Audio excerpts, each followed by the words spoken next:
it's Evan Carmichael, and in today's video, I'm going to give you my take on Gary V's best tips on how you can win using TikTok. Okay, let's kick it off with rule number 1. Use the potential of the new Instagram. TikTok is important because just remember what you thought about Instagram and Facebook over the last 15 years. It starts super young, and then over time it ages up. And I do believe that we're in the moment of Instagram's prime. Instagram has become absolutely the prime place, much like Facebook was in 2011. And I think when you're in your deep prime, you're in the beginning stages of being past your prime. And I think that TikTok is the only platform that has that much use at that young of an age that has the potential to mature up and challenge. Rule number 2, use the free awareness of TikTok.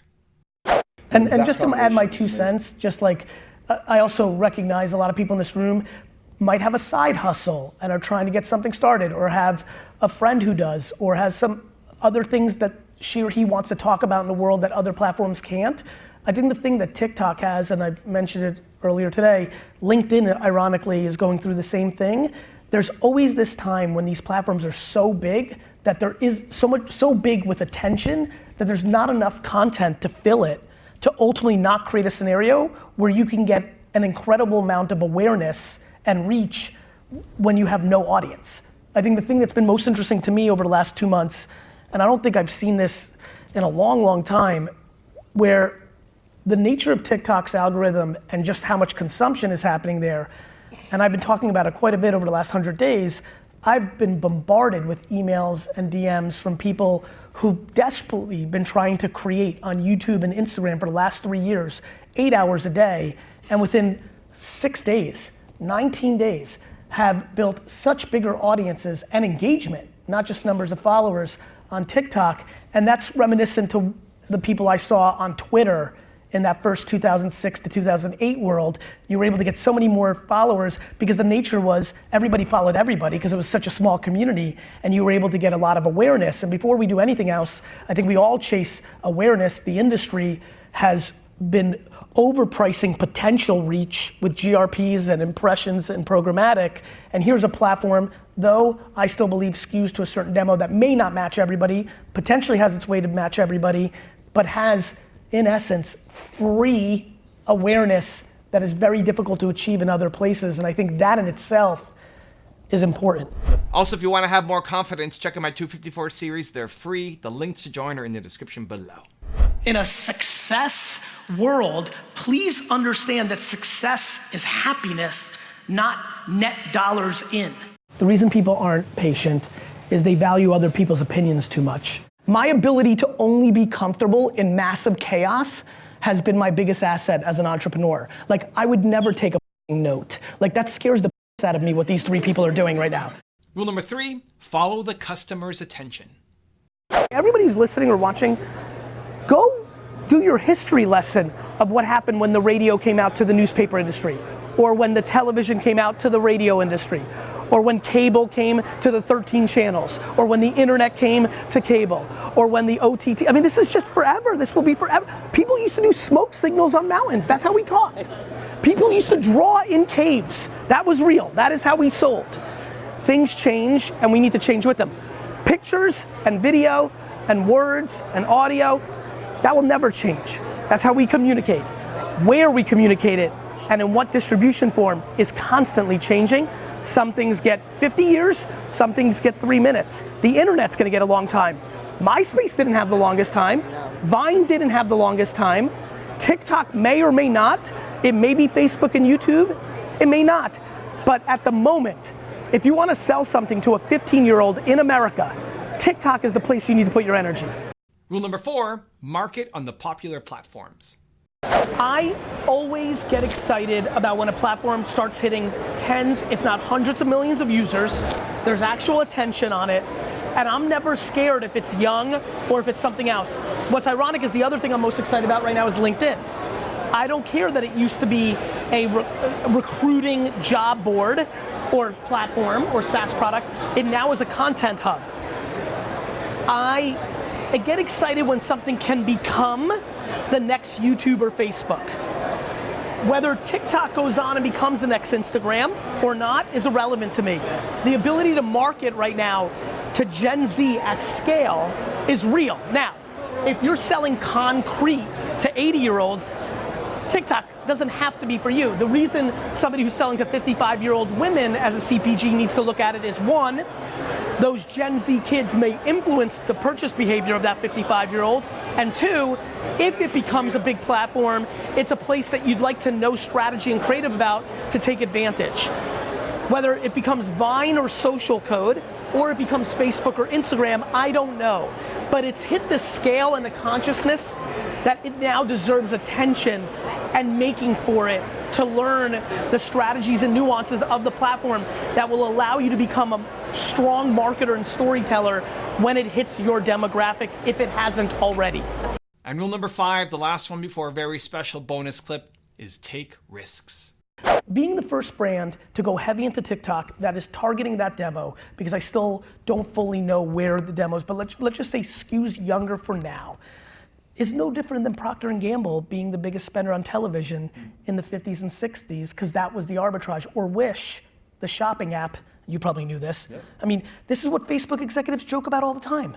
There's all these companies and LLCs that nobody's ever heard of spending uncomfortable amounts of money, and Coke and BMW are spending a third of that, and everyone's confused what's going on. To me, if you're selling to 15 to 25-year-olds anything, and you don't have an uncomfortable strategy, uncomfortable is a slang term for all in, creating every day at scale on TikTok, you're missing one of the great kind of moments, and it can go away. You know, and it still goes with you. One of the things that I'm always fascinated by is people like, well, Gary, what if it goes away in 3 years? I'm like, you take the brand equity with you. There was a lot of people who built a lot of brand equity on Vine, and when they started creating on Snap or Instagram, the audience, a percentage of it went. I don't know why everybody's so literal. You're so happy to market on Super Bowl or on television or an outdoor, that goes away too. But there's something ideological in the system that has this sad feeling that it might turn into MySpace. You know, my preference is that they all die, because that means the attention's moving and it will always benefit the quickest and the people that are most willing to play that game, which is my most comfortable game.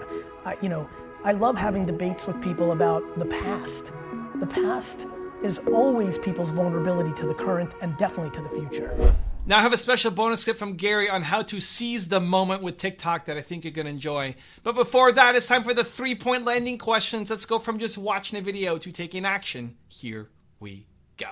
Question number 1, how can you spend 20 minutes today playing with TikTok? Number 2, what's one video that you can make this week and upload it to the platform? And number 3, how can you make TikTok in your calendar to be a part of your regular weekly activities? And if you made it this far in the video, I want to celebrate you. Give me a #believe down in the comments as well. There's so much attention on your platform right now. I mean, it's not super complicated. It went really fast on Vine too. It went really fast on Instagram when Instagram didn't have enough creators making for it. This is one big game of supply and demand of content and the attention on the other side. Yeah, and it's gonna go really fast until the attention doesn't match the amount of output. It's just the same old game. This is one game played over and over again. And by the way, it went back to television, but in modern times, this is email marketing. Email open rates for very developed email newsletters in the 1996 to 1999 range had scary numbers like 80% open rates, 90% open rates, because nobody was emailing. You know, and we, you know, how many people here had email in 1997? Just raise your hands. Raise them high, because I want the kids to see this. Remember how we read every email back then? And so there's this attention graph that plays out. And I mean, you intimately know this. This was what I was yelling about in 2009, 10, 11 about Facebook. I'm like, these pages, organic reach is remarkable. And I'm like, and it will go away. And it was not because I knew anything other than it always goes away.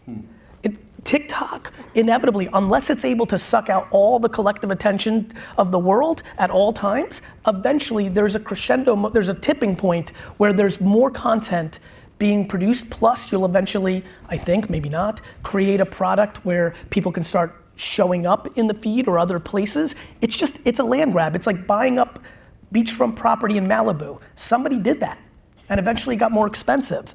And so, yeah, I mean, I speak to all the creators top down a lot, and I'm spending a ton of time talking to them over the last 150 days, and you're absolutely right. And where I'm really passionate is being a creator now is like everybody's dream at a youth level, and then more importantly for a lot of people here, storytelling and having it seen is very important. And I think it's one thing for a creator that's already won on YouTube or Instagram or somewhere else when they come over. What's been so fun for me is seeing these people who've, I said it earlier, desperately have tried for the last 3 years and seeing how quick the results are. And look, flag in the ground, because I try to be historically correct. I have no equity or involvement with TikTok. I give a if it disappears tomorrow. Hopefully that doesn't happen, Gary. Fair enough. I respect. I'm sure that 10-year run in Facebook wasn't the worst, Blake. But nonetheless, I think for me it's like, hey, how many more times does this industry, Adweek, need to see this show to understand what the game is? The game is very simple. Things emerge that have uncomfortable amounts of attention in comparison to how much output creatively is there, and those are incredible times to storytell and learn, and people waiting for it to be real or some reporting mechanism to, the rub, and this is your guys' world, the rub of waiting for reporting to justify your spend on it is the rub. It's no different than podcast pre-roll right now. I mean, there's no confusion that there's an enormous amount of people listening to podcasts, but watching people not buy ads because the reporting isn't in place yet is why people don't do it. And that's why entrepreneurs and startups always grow, because big companies trade on fake metrics and small companies trade on truth.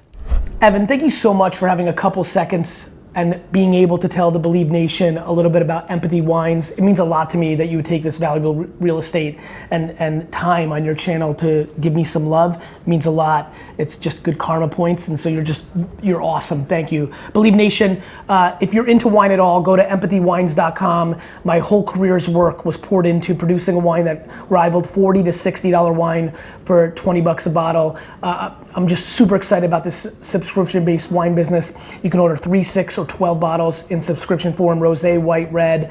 If you search on Instagram or Twitter, you will be blown away. People are literally like, I don't even like Gary Vee, but the wine's good. Super proud of the effort. Thanks, Evan, for the time. Wishing you guys all happy and healthy. If you want to know how to market on social media like Gary Vee, check out the video right there next to me. I think you'll enjoy it.